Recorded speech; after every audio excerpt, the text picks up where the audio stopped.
Numerous 26. Tapos sa kamatay, ang Ginoo miingon kang Moises o kang Eleazar, ang anak ni Aaron nga pari. Ipha ang tibok Israel gikan sa napunong igon og 20 o pataas, gikan sa tagsa-tagsa nila kabanay nga makahimo sa pag-adto sa gubat. O isulti kini ni Moises o ni Eleazar nga pari ngadto sa katawhan nga didto sa kapatagan sa Moab, daplin sa Jordan didto sa Jericho.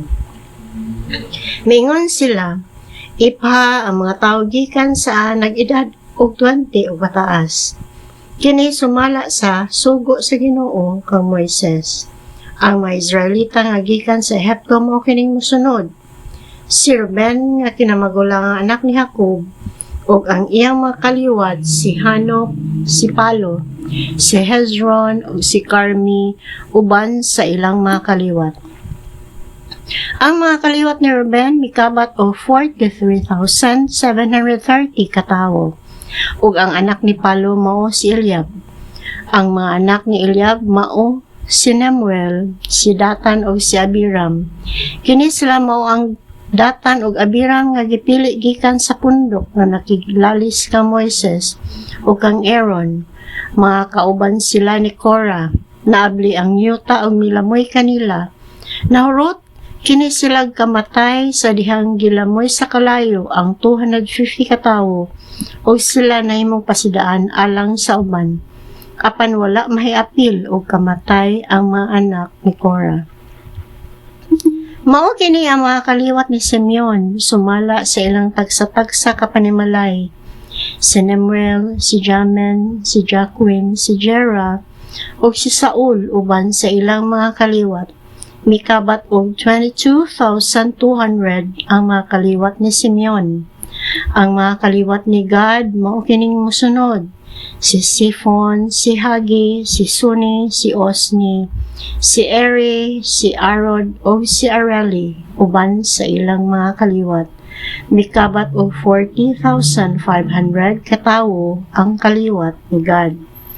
Ang kaliwat ni Judah mao kining mosunod: si Shelah, si Perez o si Zerah uban sa ilang mga kaliwat.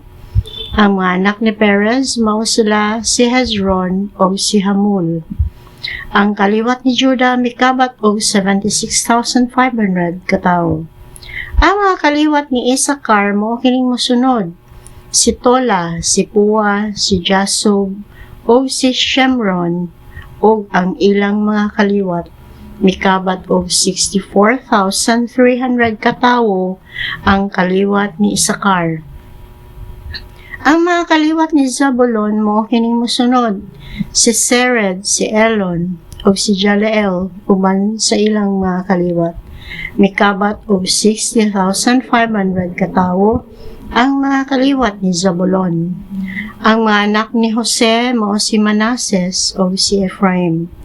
Ang mga kaliwat ni Manases mao kining mosunod: si Makir ug ang iyang mga kaliwat. Si Makir mao ang amahan ni Gilead ug sa iyang mga kaliwat.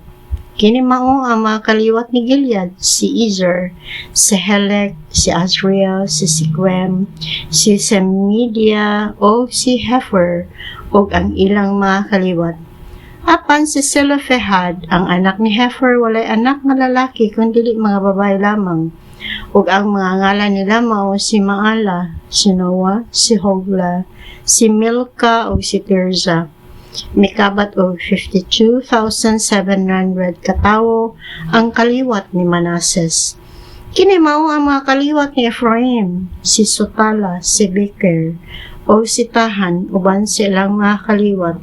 Ug kini mao ang mga anak ni Sutala: si Heran ug ang iyang mga kaliwat. Mikabat og 32,500 katawo ang mga kaliwat ni Ephraim. Mao kini ang mga banay nga kaliwat ni Jose. Ang mga kaliwat ni Benjamin mao kining sunod: si Bela, si Asbel, si Ahiram, si Sifufam o si Hufam uban sa ilang mga kaliwat. Ug ang mga anak ni Bela mao si Ard o si Naaman uban sa ilang mga kaliwat. Mikabat og 45,600 katawo ang tanang kaliwat ni Benjamin. Ang masunod mao ang kaliwat ni Dan, si Suham ug ang iyang mga kaliwat. Mikabat og 64,400 katawo ang mga kaliwat ni Soham.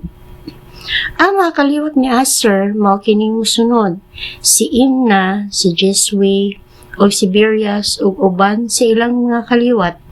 Ang mga kaliwat ni Berias mao kini: si Heber o si Melquel uban sa ilang mga kaliwat. Ug ang anak nga babae ni Aser mao si Sarah. Mikabat og 53,000 katawo ang tanang kaliwat ni Aser. Ang mga kaliwat ni Naphtali mao kini: si Jesiel, si Guni, si Jeser, o si Silim uban sa ilang mga kaliwat. Mikabat og 45,400 katawo ang mga kaliwat ni Naphtali. Ang katawhan sa Israel mikabat og 601,730 katawo.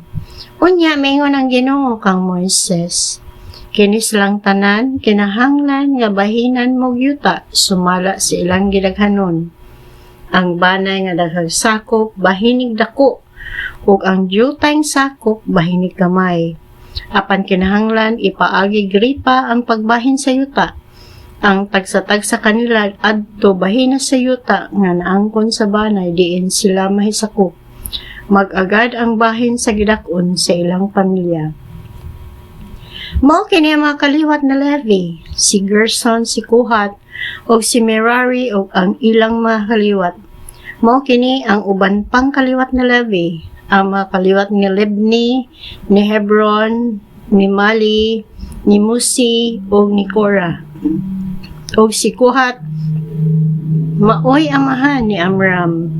Ang asawa ni Amram mao si Jochebed.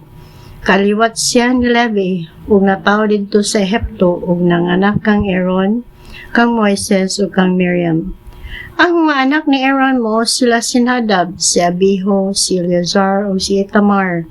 Apan namatay si Abiho ug si Nadab sa dihang nagdala sila kalayo nga dili balaan ngadto sa halaran.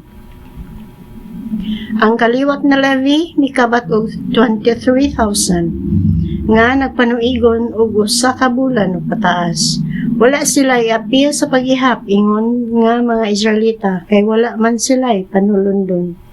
Mao kini ang naihap ni Moises og ni Eleazar nga pari didto sa kapatagan sa Moab, daplin sa Jordan didto sa Jericho. Walay usa nga nahibilin niya itong niapil sa paghihap ni Moises og ni Aaron didto sa kamingawin sa Sinai. Kay nag-ingon man ang Ginoo, bahin kanila. Mga matay sila didto sa kamingawan. Busa walay usa kanila nga nahibilin gawas kang Caleb nga anak ni Jephone o ni Josue nga anak ni Nun.